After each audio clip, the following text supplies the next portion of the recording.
Suzuki Gixxer দিয়ে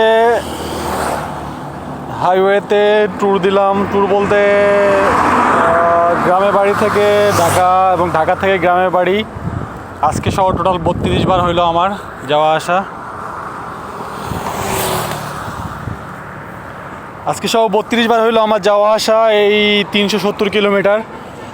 তো হাইওয়েতে আমি কখনো রাফ চালাই না, অর্থাৎ সাইড থেকে 70 বা ম্যাক্সিমাম যদি চালাই তাহলে 80 চালাই, এর থেকে বেশি চালাই না। এর সুবিধা হচ্ছে আমার বাইকের ইঞ্জিনের উপর প্রেশার পড়ে না, মাইলেজ ভালো থাকে এবং আমার বাইক হচ্ছে আমার নিয়ন্ত্রণের মধ্যে থাকে। যেমন আমি রাস্তা দিয়ে বাইক চালানোর সময় অনেক সময় আমি দেখি আমাকে হচ্ছে 125 সিসি যে বাইকগুলো থাকে সেগুলো হচ্ছে ওভারটেক করে চলে যায়। তো আমি ওই জিনিসটাকে আসলে মানে নেগেটিভলি নেই না যে আমাকে একটা 125 সিসির বাইক ওভারটেক করে গেল, আমি এটাকে নেগেটিভলি নেই না। তারা অনেক জোরে চালায়, তাদের যদি এমার্জেন্সি ব্রেকিংয়ের দরকার হয় তাহলে কিন্তু তারা বিপদে পড়বে, কারণ ওই 125 সিসি বাইক দিয়ে 80-90 স্পিডে যাওয়ার সময় হঠাৎ করে যদি ব্রেক ধরতে হয় সেক্ষেত্রে ব্রেকটা খুব একটা কাজে দিবে না এবং ব্যালেন্সও থাকে না। সো সেক্ষেত্রে তাদের অ্যাক্সিডেন্ট হওয়ার চান্স থাকে।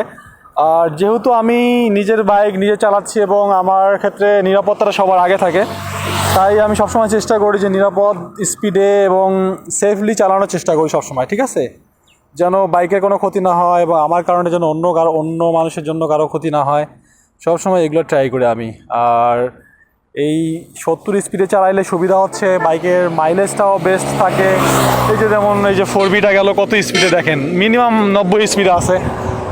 তো এইরকম করে স্পিডে আমি কখনো চালাই না। আর এইভাবে চালাই আমি যেহেতু অনেক দূরের রাস্তায় চালাই, তো যে কোনো সময় বিপদ হতে পারে, তাই আমি সবসময় সেফ চালানোর চেষ্টা করি। আর আপনাদেরও সাজেস্ট করব এরকম যখন অনেক দূরের রাস্তায় চালাবেন বাইক, দেখা গেলো যে অনেক দূরে লং ট্যুর দিচ্ছেন বা গ্রামের বাড়িতে যাচ্ছেন, সবসময় চেষ্টা করবেন যে সেফ চালাইতে, যতটুকু সেফ চালা যায়, মানে আপনার নিয়ন্ত্রণের মধ্যে যতটুকু থাকা যায় ততটুকু ট্রাই করবেন, ঠিক আছে, তাহলে আল্লাহর রহমতে কখনো বিপদে পড়বেন না।